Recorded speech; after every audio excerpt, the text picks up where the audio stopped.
All right, so we got some patch notes last night, and Yuki's kit was also announced. So I am actually super hyped. Seeing all the new characters come into this game is going to be really, really exciting because there's a ton to pull from Black Survival and put in, and seeing how the devs kind of translate the original Black Survival into a MOBA is going to be really interesting. So Yuki's going to be our next hero coming out. Um, I do have my gripes with him. There's something very specific about the way this kit works that is super unfortunate for the state of the game, but I'm gonna try to save that till the end, just because like I really do love the game. It's so much fun. I've been having a blast making builds, making routes, trying to beat people. Um, just figuring out the game has been so much fun, and the more I get into the meta of things, the more interesting it gets because there are some changes that need to be done, but overall it with just some small changes the game could improve drastically. So without further ado, let's get into this kit here. So Yuki's passive, perfect fit. He's gonna have cufflinks. So you see these little dots right below his health bar. It's essentially charges. So this is going to work on his auto attacks, his Q, and when he takes damage. I don't think it's activatable as like a proc button. Like you don't hit it and then swing and then it activates, or you hit it and take damage. It's just completely passive, I'd assume. Um, let's see. He recovers cufflinks every few seconds while out of combat. So I don't know if it's an all at once kind of thing or it's just like you get one every couple seconds while not in combat. So if you're chasing people, you're not going to get them back as quickly. So that's a little unfortunate. But eh, at least it'll be good for fighting mobs and clearing critters. Activating button up will refill all of his cufflinks. So that's his W. We'll get to that one in a second. So once you use all of your cufflinks with your abilities slash autos slash taking damage, you'll hit W and you'll refill them. Kind of interesting. Kind of interesting. All right. So Q is just his next auto attack deals additional damage and reduces the movement speed of enemies. So that's his slow. But if you consume a cufflink, it stuns enemies. So with this one, this is where I'm kind of like iffy on the whole cufflink system not being an activatable that you do, because if you activated the cufflink then hit Q, you could choose when you wanted to stun with Q and when you wanted to just slow with Q, because sometimes it might not be opportune to like stun someone. Normally you're like, yeah, you always want to stun someone, but maybe you just want to slow them and stay on them and save that cufflink for like an auto hit because you went like extra normal attack damage, right? And having like skill amp would be necessary for this for the extra stun and the oomph, but eh. Anyway, that one's pretty simple. It's just you hit them and slow them if you don't have cufflinks. You hit them and stun them if you do have cufflinks. W. This one's a little interesting. Much like Lee Dai Lin, he gets damage reduction while using it, and then it also reduces the cooldown of button up. While when he takes damage, the cooldown of it goes down. So it's also kind of like Lee Dai Lin's drink in that regard. Straightens his outfit, reduces the cooldown for Dashing Gentleman, so it cools down his E. This button does a lot of shit. While using button up, his defense is increased, right? So just like Lee Dai Lin, while she's drinking, she can dodge normals. He just gets DR. So it's kind of like the spell DR that she gains. And then when button up is complete, he refills his cufflinks. So the gist of his kit. I'll read the E real quick and I'll give you the gist of how he should function and what he's going to be doing in game. He dashes in a targeted direction, dealing damage to the first enemy hit. Enemies hit. So the first enemy you hit will take damage, but if you hit multiple, so if you use them in duos or something, right, then multiple targets can be disarmed. And this is where his kit made me go, oh man, really? Enemies hit or disarmed, disabling their normal attacks for a certain time. Oh, dang. So coup de grace is his ultimate. I'll kind of get into this in a second because it's a little off to the side of his kit. Like you can actually just ignore it and have it be its own button because mainly his kit revolves around like passive to E here.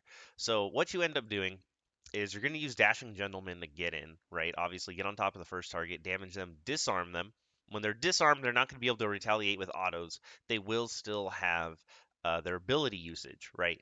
Now, To stop that, you're just going to stun them in the face. As soon as you jump on them, they're disarmed. They're like, oh, I can't auto. Hopefully, you can get one or two auto attacks off to consume cufflinks, because your goal is to have one cufflink left for your Q, which you then stun them in the face with. And as soon as you stun them in the face, you button up and immediately gain back like all your cufflinks and then start going ham on their face again. he he seems a little ridiculous. And then once you've done all that, right? Once you've buttoned up, Dashing Gentleman might be off cooldown again, because remember W lowers the cooldown of E. So then you'll be able to dash again if they try to retreat, or you'll be able to get the hell out if you realize that you can't beat this person, right? I don't know how long the stun is. It might be beneficial to wait till you have two procs left and then go stun. Actually, wait, because if you're in the middle of this animation and they smack you, maybe you could lose a cufflink and then recharge your cufflinks. So that would actually be fine. Taking reduced damage while using W, and then you take reduced damage from a cufflink proc, that would make you really tanky, and then you refill your cufflinks and then you just start beating on your opponent again. Yeah. There's a few things that it's like I need the character in my hands to actually test it and see what happens when you do certain things. But for the most part, it seems like you're going to dash in, smack them as much as you can, and eat your cufflinks, stun them with your last cufflink, recharge your cufflinks, and then just start going off on them again. Now, the ultimate, because it's kind of, like I said, it's kind of its own thing. It doesn't really mesh with his kit too much. Like, it's really good as an opener, it's good as a finisher, it's good mid fight if you find the position to use it and they're stacked up in duos or something. Like, it applies a slow and then you strike them again. It's mainly just damage, and it has a bit of wind up, so you need to make sure you're safe to use it. Um, Maybe even stunning them into your ultimate might be good. Uh, but yeah, no, it doesn't really synergize with his kit at all. Um, it's just a damaging ult. That seems to be it. It does do a little bit of slow, so if you could pair him with someone else who needs a quick setup, that could be really good. Like Zahir could probably get a tornado or something off on the person that you slow while they're being slowed, and then he can set up his spells on them.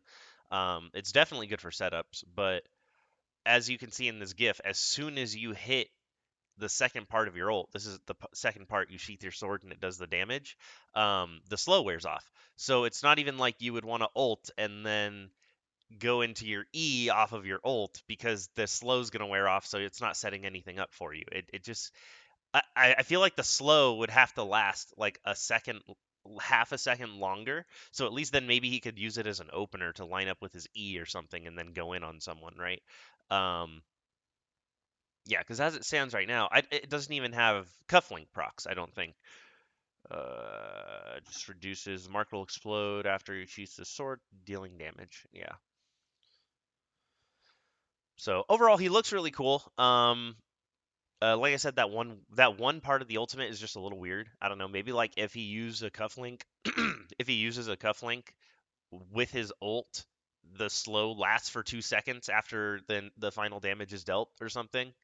Might make more sense. It's just it's just because it doesn't synergize with this kit or do anything for him at all. It just feels a little tacked on. It's really cool. Don't get me wrong. It looks sick as fuck.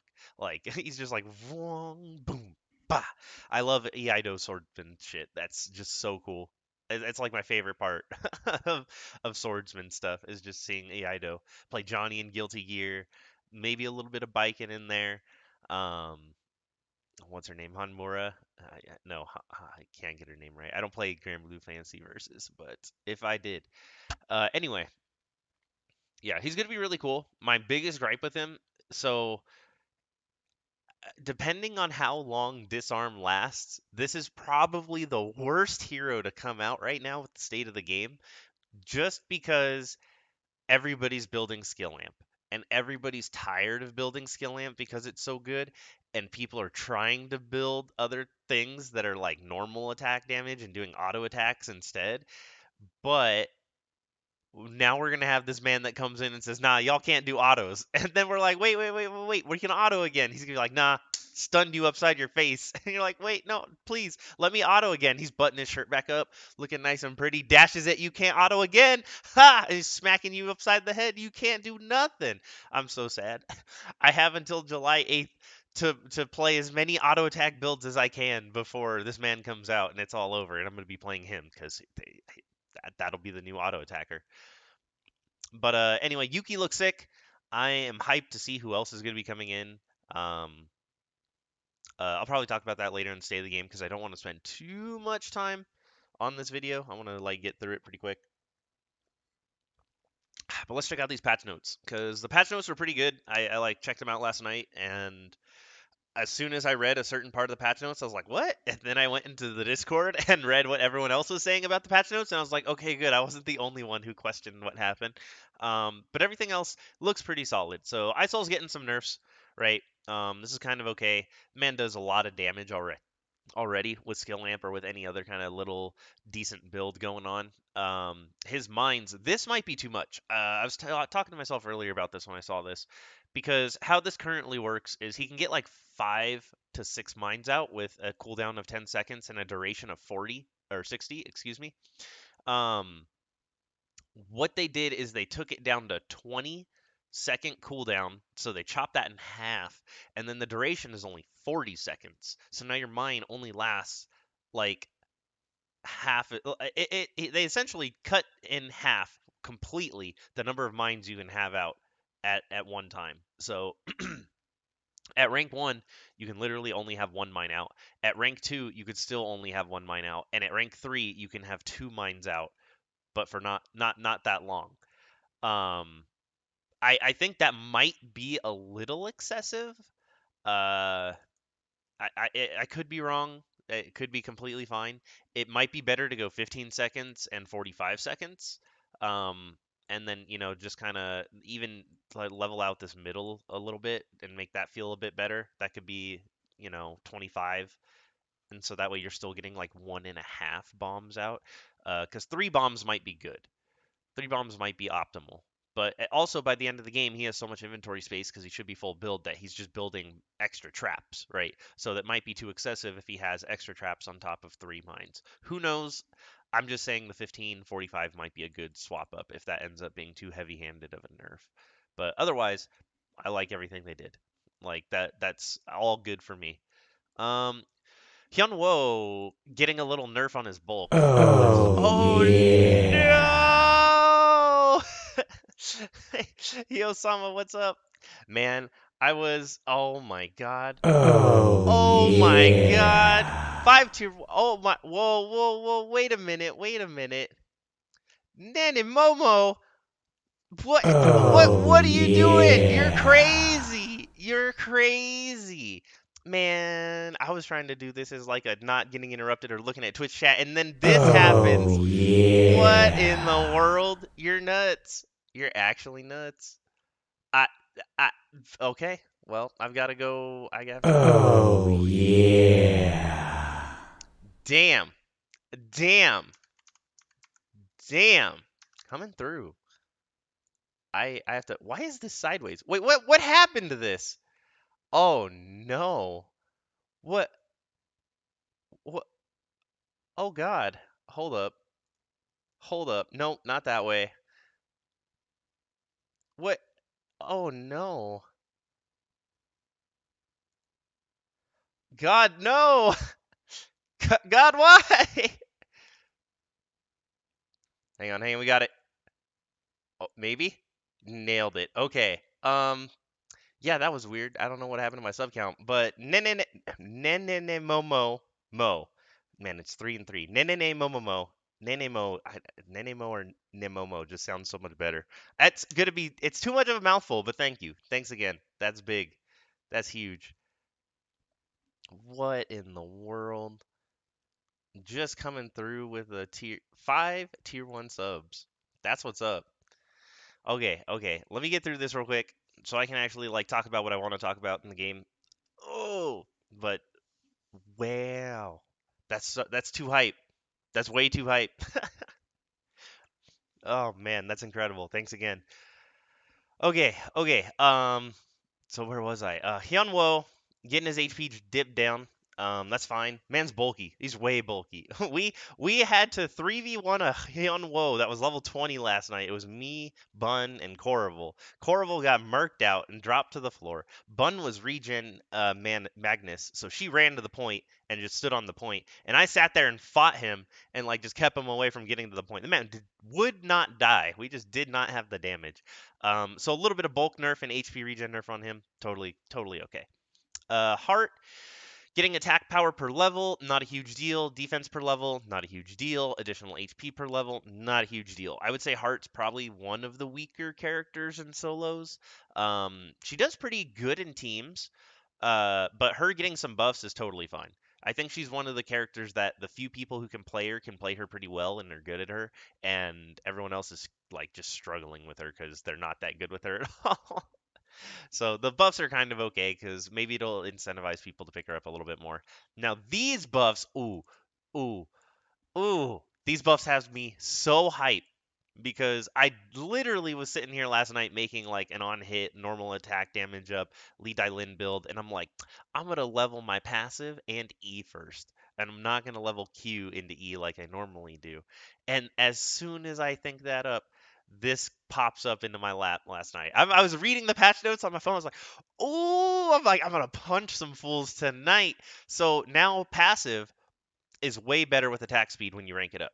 So it's hardly noticeable at rank 1 because it's only 10%. You really don't notice it. But once you bump up into the higher ranks now, you're really going to notice it because 25% and even then 40%, 40% attack speed's huge. You have any lifesteal on your build, that's going to be multiplied by a lot when you're smacking people in the face. Um, and then E already being a really strong move, it's essentially like Cho'Gath silence on top of a slow, which is really good. It's super useful. I really like it. Feels good to use. Um, Getting buffed across the board. So now at rank 1, it's almost a full second of silence and slow. Past rank 1, it is. Into rank 3, like if you were gonna stop ranking this for a little bit, I would stop ranking it at rank 3 because that's actually probably the most beneficial rank to just leave it at. If you're trying to put more points into Q or something. Getting this to rank 3 is huge because a second and a half of slow and silence is what it was before. So you're getting the full benefit of what it was before without going into the excess of an extra zero point 0.6 seconds of silence and slow, which with my attack speed build is going to be huge. Because I think with this 40%, I'm pushing like 80 to 90% attack speed, and then having 2 seconds of slow and silence on somebody and then just being like pop pop pop pop pop pop pop in the midst of 2 seconds, it's just like gonna turn people into boxing bags. All right, let's get into the Jackie stuff. I do have something to say about this, but I'll talk about what they did first. They pretty much just nerfed her passive, which is completely fine. They nerfed how much power you get from killing small animals and easy to kill animals, because let's admit it, late game, Jackie can pretty much run around with a plus 20 attack power buff if she just walks by a chicken and hits Q. If she walks by a wolf and hits Q. Like she kills everything with relative ease in the game. So it's not like that's a huge nerf for her. However, if you're killing bigger, more dangerous targets like players, bears, or Wickelin, you get more attack power now, and I think that's really good. That's actually a really good way to balance her out. I don't have any gripes about the changes at all. The one gripe I have is this base attack power change, but I don't think it's that much of an issue. The big thing about it to think about is Jackie likes to hit the mobs as soon as she can. With no matter what build you are as Jackie, you want to start hitting mobs. Like you need your two-handed sword mastery for damage, you need dual blades mastery for the skill, you need axe mastery. I don't know. I haven't played Axe Jackie yet. We're doing that today. I guess we'll find out. But what happens is when you go to hit like a chicken, right? It it should only take you like two autos and a Q. And if lowering her base attack power and nerfing the little bit of AD you get off of this one right here, if that's too much and it ends up like taking an extra auto attack to kill a mob or something, that's gonna hurt her clear speeds and her getting around the map a little too much. Maybe. It could be an issue just because of how long the auto attacks also take if you're using two-handed or a hatchet. You're just like whack. And you're like, all right, yeah, I did that. I hit that mob. All right, one more time. Whack. All right, cool. Yeah, all right. Oh no, they're not dead yet because of that attack nerf. They still have this much health left. Whack. All right, we did it. And like the easiest way to fix that, I don't know, just bump her attack power by like one, and then it's not that huge a deal. I'm not saying that is what happened with this nerf. I'm just saying that's something to think about going forward when nerfing like base damage of heroes. Like especially someone like Nadine, who we're getting into, who struggles to kill things early unless you just rush your ballista at the hotel. Squirrel Trap, huge buffs, absolutely massive. So 70% attack speed reduction. Granted, no one's really building attack speed, so it's not that big of an issue right now. Is pretty big for when attack speed builds start to matter. This is pretty good preemptively, and then the move speed being 70% reduction. That's almost a stun. The 70% slows are terrifying. That's like when you get hit with this, you're gonna be like, why am I not moving anywhere? Like that feels like straight molasses. Like you're walking on a treadmill. You're just oh, that's why I hit an Nadine trap. Um, I think they could do more damage, honestly. Like if she could set up multiple and then they did damage, so then you could play like you're hunting someone and then like retreating and then they're falling into your traps and then you're like sniping them with Qs as you're falling back, right? And you're using your silly little rope to go faster and move places quicker. I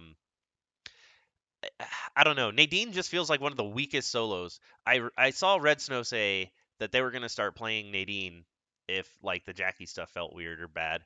So we'll see how his Nadine ends up doing today in solos. Because I don't know. I think she does way better in duos and trios, but that's also because your friends killing mobs grant her stacks. So that's a big thing. Items. We're almost to the weird champ part. All right, so the scythe. I've been seeing a lot of Jackies run scythe. I think the attack power nerf might be justified. I don't know. I haven't tried the build myself. It seems pretty good. I've fought. Have I fought a scythe Jackie with my two-handed build? I want to say I have, and I want to say we were fairly evenly matched. It felt pretty good. I could be wrong. I might have been just running dual blades a bunch. Um, but yeah, I think two-handed is okay. It's just the problem with two-handed is the weapon skill's kind of booty. It's actually so bad. It's like not having a weapon skill because you're like, oh, they have to hit me, and every time you use it, it just doesn't work. And then every time it like works, it doesn't hit them, and you're just like, okay, I guess. And since everyone runs skill amp, it's just like, oh, it blocks an auto attack and retaliates, but everyone's just using their skills and not auto attacking, so it just doesn't work. So two-handeds are fun, but don't work because there's not enough auto attacking going on. Cabana getting a defense nerf is fine. It's the go-to skill damage item. It's actually not that hard to get. If you've been watching me play Dual Blades Jackie at all, I get a Cabana almost every single game because I just get the Crusader armor. I think that's the right one. No, Crusader armor's Commander armor, wrong Z. I get the commander armor as soon as I enter alley because by the time I've killed like some wolves and some bears, they've dropped gold for me, and then the bears probably dropped a meteorite or something for me, so I've already got Kaban armor. Like when I'm playing Jackie dual blades, I'm also running around like most Jackie builds. You're just killing every animal you run across, and if you're killing bears, like you should be, then you're getting meteorite drops like crazy. So it's actually really easy to build Cabana.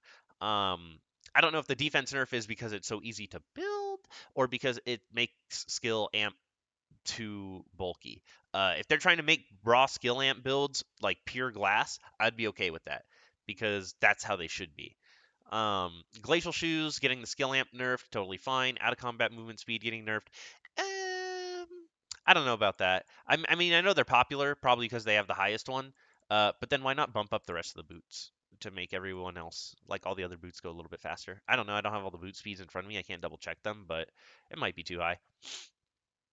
But then they nerfed EOD movement boot. They nerfed that movement a little bit, which is weird. Maybe they're just too fast for what they do. I don't. I think the movement speed is fine, and I think if anything, all of the boots need a little bit more movement speed because when you get boots, the game feels way better. It's just because it's good for it to feel really slow when you don't have boots. But when you do get like even base shoes, I almost feel like base shoes should have like a point 0.1 or point 0.2 movement speed buff. I feel like they're a lot slower. Um, and maybe that's fine, but I don't know. Maybe the movement speed could be a little bit faster overall. because then like skill shots are harder to hit, and then the game gets way interesting. Hyun Wo goes to like tackle someone, but they just like walk and completely miss. He just hits a wall. You get yeah, no, you do have to be careful with like the top end how fast people end up going. But I think the base end of like having gray shoes could be brought up just a smidge because it doesn't feel like you even get a boost from it. And I almost feel like rushing your weapon and then rushing your shoes is going to become meta because then you'll be able to just run around and kill everybody. But all right, let's check everything else here. More skill lamp nerfs, fine. Extra damage to normal attacks. That's a weird nerf off of the Veritas. I don't know about the extra normal attack damage nerf. The skill lamp nerf is fine because if we're nerfing skill lamp across the board, that's okay. No one's complaining. But the extra damage to normal attacks is kind of a bummer. Maybe it's just too good of an item and they're just trying to incentivize people to pick up other items, but I think it's just too good of an item because of the way you build it. It's like you're probably starting around Chapel or Temple or somebody is, and you're gonna get those Buddha pieces and scriptures and build the gem anyway. So it just ends up being something everyone builds. Plus, it's got the health regen, cooldown reduction. Yeah, health regen, CDR, skill amp, and extra damage to normal attacks. It's like one of the best accessories you can get, right? Arguably, Schrodinger's box is like second or also first tier just because it has HP, lets you live through a little bit of the burst. Hammer Dagda, Black Stack Hammer, Holy Water, and Saints Relic. That's totally fine because Holy Water now no longer can be crafted. It can be redeemed. You can get it through air supply chests, which is fine. But now they're just changing what this builds into. I wonder if it's both of these or it's just a Saints Relic. Like, do you no longer need like was the Holy Water removed or the Saints Relic? Or I'm sorry, was the Black Hammer and the Holy Water removed from the recipe, or was it just the Holy Water and replaced with Saint's Relic? I think it's that way. It's kind of hard to tell with the patch notes. Schrodinger's box having skill lamp nerfed, of course. All right, the problem, the problem patch notes. Why? Why? Why? Why though? Literally why? Why would you do this? The problem I have with this is there's no other alternative. There's optical camouflage, which gives you crit strike chance. And if you don't want crit strike chance because you're not auto attacking, then you don't want optical camouflage. It's just not good for you to build. It doesn't feel good to build, right? Building Amazonas armor was great because you said, you know what? I'm foregoing all of my offensive stats on my chest piece. I want bulk. I want to live. I don't want to die. All right. So this is weird. I would be okay with this nerf if there were more options for skill amp reduction, right? So if I could still go pick up Amazonas armor and then there was an arm or an accessory that offered like 10 to 15% skill amp reduction as well, boom, done. Perfect. That's great. 45% might be too high. I'm gonna let the devs deal with their numbers and look at the numbers. I haven't done too much math on the game yet. I'm just playing it and having fun. Because when I start to get too deep into it, then I'm too critical of it. Then I just don't enjoy it as much. But uh, but yeah, I would have put another item in before nerfing this down. Because now it's like skill amp is still really strong, even though we do see skill amp being nerfed across the board, right? Like there is a lot of things that had their skill amp reduced. Uh, I would have maybe waited and added in one more item and then seen if you needed to bring it down. Because right now this is just like the go-to tank item. It's really, really good. And then Wickelin. Wickelin buff duration is up to 3 minutes. Oh no, from 3 minutes to what is that? 360 seconds is a lot. I can't math that out right now. I'm just trying to get through so I can talk about other stuff. I didn't even know. Do you get a buff for killing her? Is she like Baron? Do you get like a damage amp when you kill Wickelin? While out of combat, movement speed is reduced. She keeps her usual speed while in combat. Oh, that's good. Cause she runs so fast. Oh my god, she's got places to be. When she hits that map, she hits that map running. And if you don't have really good boots or like are ready to intercept her, she's just like bye and just takes off. I was like, oh, Wickelin. I like was watching a VOD I had the other day. I was like, oh, Wickelin spawned in the forest. I'm gonna go get her. So I'm walking over there. And she's like walking down on this side, and I go into the bush, and she like vroom, like straight sped right by me. I'm like, whoa! She just run the avenue. I run over, like try to catch her, and she vroom runs up into the beach, and I'm like, what the hell? The beach is closed off. What are you doing? There's a pandemic going on, Wickelin. All right. So yeah, no, she has a crazy big buff duration now. I actually need to see what her buff does. Um, 'Cause that's big. That's really huge, huge, huge, huge, huge. 6 minutes. I could be wrong. I'm like still trying to do the math in my head. Just woke up from a nap. I was feeling pretty today. But yeah, overall, everything looks fine. Everything seems good. The Amazonas armor is the only weird nerf that I don't quite understand. Um, Aside from that, everything seems good. I'm excited for Yuki. It's gonna be sick. I'm excited to see who the next character is.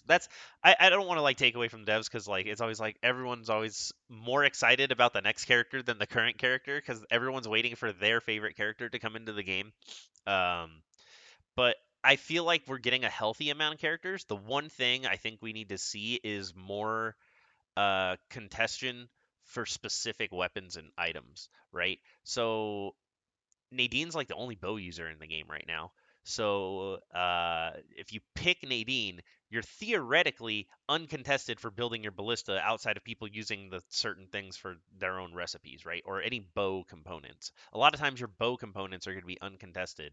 Um, so you're able to just kind of do your own Nadine path. Same thing with Zahir, right? I play with Ignis, and Ignis really likes Zahir, and no one really fights him for what he needs to build because Zahir has a very Zahir kind of path. Sure, he's building skill amp and some other stuff on the side here, but it's really funny to see like how good some of the other characters are, but people aren't playing them and or realizing how easy it is to just build and not be contested at all. Like Zahir seems really good. I haven't run into many outside of Ignis, so I don't. I fought one in fifth alpha, and they beat me in the final circle with my Jackie when I was doing like two-handed and I was actually kind of bulky. So yeah, no, he's not a terrible hero at all. I'm just really curious to see who else is still coming. Like, it's gonna be great. Okay, as for my gripes on the game, I wanted to just save this till the end just because I don't want to like crap on the game, but there are things that I've noticed where I'm like, that doesn't make sense. Just get some water. Talking too much, killing my throat.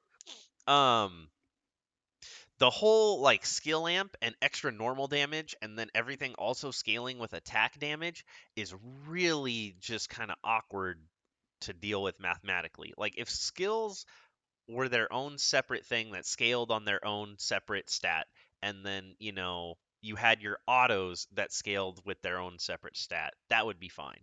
How it works right now is it's like attack power increases your skill damage, but then skill amp also increases your skill damage, but attack power also increases your normal attack damage. So you can't really nerf attack power without nerfing autos. But then, like, if you nerf skill amp too much, then you're nerfing the people who have to use skill amp in their abilities because they're mages. They hit things, they burst things, they wait, they come back, they hit things, they burst things, they wait, right? Um, and the other big problem with skill amp too is it's so strong right now, and that's why it's kind of hard to like have this conversation about how we should fix things because skill amp in its current state is just too strong. Nothing else can beat it because every character just benefits from it too much. If like normal attacks on autos, if there wasn't any defense for normal auto damage, I think normal attacks on autos could probably squeeze in and do something. But at the same time, if there were more defensive options for anti-skill damage, right? If you had like a chest and boots and an arm and an accessory, all anti-skill damage, and you run into somebody running the full skill damage build, you should win. You should beat that person because that person invested fully into one type of damage and you invested fully into one type of defense to beat that damage, right? You are the reactionary to what he's doing and you should be rewarded for your play essentially.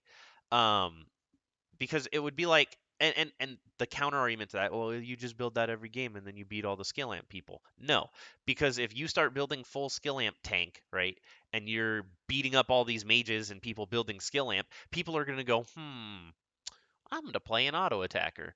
And then when you meet that auto attacker in the final circle, he's going to rip you to shreds because you have skill amp resistance. You don't have any normal auto resistance. And that's the another thing. Like, I'm trying to ignore the fact that, like, there is normal auto damage reduction and also defense because that also confuses things a little bit too. But like if you then have a good mixed bag, right? If you're someone who has